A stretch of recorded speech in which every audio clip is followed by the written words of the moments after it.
Hi guys, welcome to my bookmarked page. This is a channel where I give you guys book reviews and recommendations. As you can probably tell by the title, this series is my Women-Centric series, meaning we will be reading books that are written by women and centered around women. I think sometimes we get into our own mindset about what feminism is or looks like to us, and I think it's really important that we continue to educate ourselves through books to keep an open mind when it comes to feminism and realize that sometimes it can be exclusive and to always work to include groups that have not been included in the past. And I think that these books will help us do that. So today I'm going to focus on 4 books that are fairly educational. You walk away from these books and you feel something, you think about them all the time. You kind of want to implement the concepts of these books into your everyday life. The first book I'm going to be recommending to you guys today is Queenie by Candice Carty-Williams. This author is a genius. She's a author, a book marketer, and a journalist based out of South London. It's said that her pieces are mainly about blackness, sex, and identity, which I think is a good kind of generalization of what this book entails. So as you read this book, you meet Queenie, who is a young black woman with a Jamaican British family. And Queenie's she's having a rough year, y'all. She is going through it. She's going through a breakup. Her family isn't listening to her. Her friendships are rocky. She's just really dealing with a lot. She starts to spiral, and as she spirals, we see really strong themes of depression and anxiety, specifically with panic attacks. This book is funny, and the conversations are great. However, it does touch on a little bit more serious topics, as I mentioned, mental health. I think that this book is really important. I think it talks about mental illness in a way that highlights mental illness in black women and the way that that is perceived by many. Queenie finds herself wondering, what are you doing? Why are you doing it? And who do you want to be? All of the quandaries today's women must face in a world trying to answer them for her. So if that doesn't make you want to read it, I really don't know what will.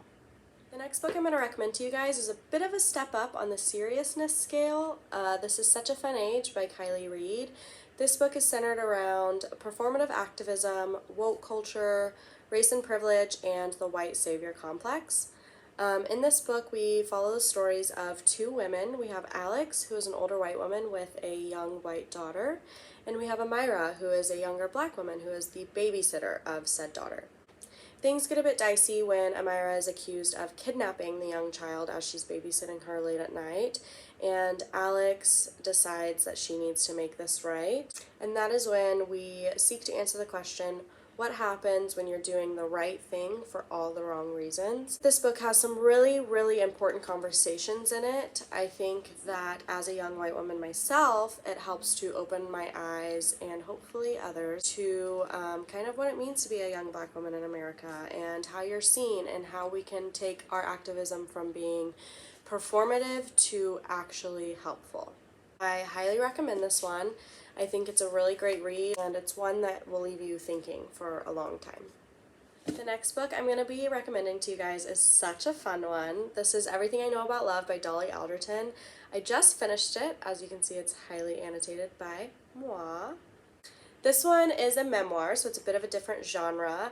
It is about Dolly Alderton's life, so when you first hear that description, you might think, ew, boring, autobiography, but it's not like that at all. It almost reads like a novel. It's so funny, you guys. The entire time I read this book, I could not stop smiling at it. I looked like such a ding-dong in the carpool line because I was like this. I'm sure people passing were like, because it's that good. It's funny, and you smile through it, and you think, oh my gosh, I've done that exact same thing. Or she has an embarrassing moment, and you're like, oh my gosh, I'm not the only one. This book makes you feel like you're seen, you're heard. It's described as being like Bridget Jones' Diary, but all true, which, again, that should be your key. That should be the reason you go purchase this book right now. I promise you, you will like this one. You will laugh at it like no other. You will get secondhand embarrassment.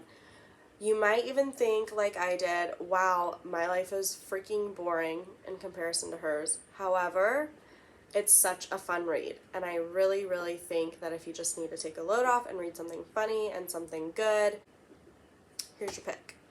The last book I'm going to be recommending to you guys is one of my favorite books ever. I am obsessed with this book. This is Roar by Cecelia Ahern. This book is truly amazing. I recommend it to every woman I ever come across because it's that good. Cecelia did something so imaginative and so different and creative when she wrote this book.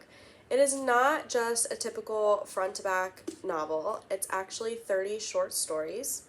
But what makes this book so fun and unique is that the author actually takes allegories that are centered around social clues and norms that any woman faces and personifies them. So essentially, she takes these allegories and metaphors that we've all heard or been a part of, and she turns them into real stories. Now, I want to preface going into this book by saying that these stories are fantastical. They're obviously not real. They're never going to happen in real life, but that's part of the fun of it, because as you read these stories, you're like, this is so outlandish. This isn't real. It's just a metaphor. Duh. But then after you read the story, you're like, okay, wow, my heart is bursting, and you feel so emotional, and like you have to pause for a second after you read each chapter because they're just that, like, they just hit home. To give you guys a better example of this, I'm just going to read off a couple of the chapter titles so that way you can get a better idea of what they entail. So some of my favorite titles include The Woman Who Slowly Disappeared, The Woman Who Was Kept on a Shelf, The Woman Who Thought Her Mirror Was Broken, The Woman Who Was Swallowed Up by the Floor and Who Met Lots of Other Women Down There Too, The Woman Who Returned and Exchanged Her Husband, The Woman Who Lost Her Common Sense, The Woman Who Had a Strong Suit, The Woman Who Was Pigeonholed, and The Woman Who Roared. This book, because it's made up of short stories, is such an easy read. You can read this book in between running errands. You can read it while you're pumping your gas. You can read it in the carpool line. You can read it while you're waiting on your lasagna to finish baking. I don't know. You can read it literally at any point. This helps you get a better understanding of not only what you're going through yourself, but what other women everywhere are going through, and I truly think it's so empowering. Must read. All in all, I hope that all of you guys found at least one book that you're interested in checking out. I highly recommend going to your local library and seeing if they have it before purchasing. And if you do purchase, try to check out a local bookstore if you can. Support small businesses. This is just a tiny fraction of the books that I have that are written by women and about women. As you can see, I have a bajillion of them. So if you'd like more recommendations, make sure you stay tuned for my next video where I will be talking about books that are centered around some really badass women. In the description box, I will be leaving the link to my Instagram page where I constantly post book reviews, and I will be listing all of the books I talked about today in order. So I hope to see you guys next week, and I hope you enjoyed my video. Bye!